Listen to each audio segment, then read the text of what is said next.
digital ne peut pas tout pour vous, c'est pas moi qui le dis, c'est mon invité aujourd'hui, Denis Pommeret, bonjour. Bonjour. Denis Pommeret, vous êtes dirigeant fondateur de l'agence Himalaya, vous êtes également auteur de l'ouvrage Le plan marketing communication digitale paru aux éditions Duno. Alors le digital ne peut pas tout. Oui, en effet, parce qu'on parle beaucoup de marketing digital, mais c'est vrai qu'on a aussi besoin de revenir un peu aux basiques et de resituer un peu le digital pour voir un peu ce que ça apporte dans le marketing, dans le mix marketing. Donc c'est là où je veux en venir avec ce bouquin. Le basique, quand on parle de marketing, c'est quoi ? C'est-à-dire que quand on fait du digital, on a tendance à aller un peu vite, à un peu oublier les méthodes du marketing traditionnel. Et finalement, le digital vient enrichir ces méthodes marketing qu'il ne faut pas oublier. Donc il ne peut pas tout, mais il peut beaucoup. Aujourd'hui, on parle beaucoup de transformation digitale. Oui, peut-être qu'on a tort d'ailleurs, parce que ce n'est pas une transformation, c'est plutôt un enrichissement. Donc le digital vient aider les marques à mieux s'exprimer, à mieux valoriser leur offre.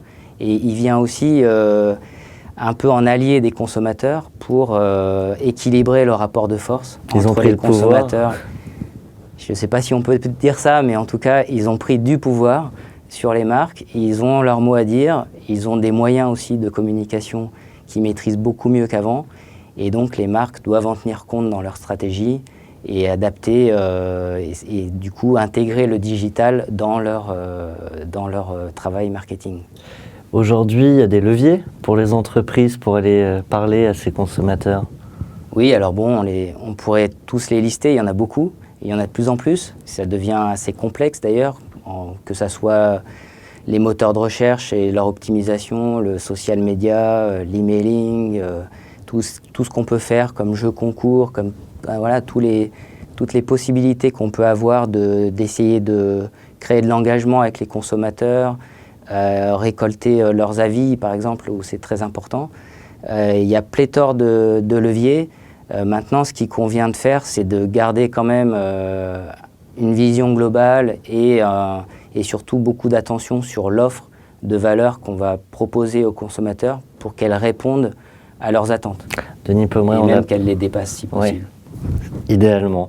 Ouais. On n'a quand même pas tous le budget de Coca-Cola, on a beaucoup de startups aussi qui nous écoutent et vous avez parlé de beaucoup de leviers, donc comment on fait ces choix ? C'est vrai que c'est la difficulté.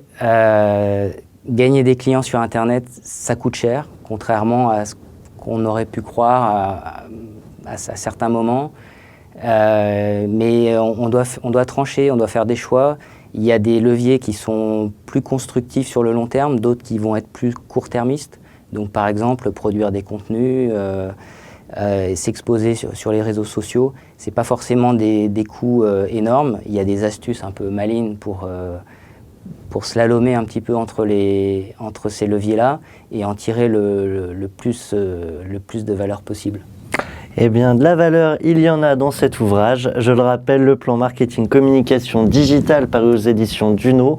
On y était avec son auteur également, fondateur de l'agence Himalaya.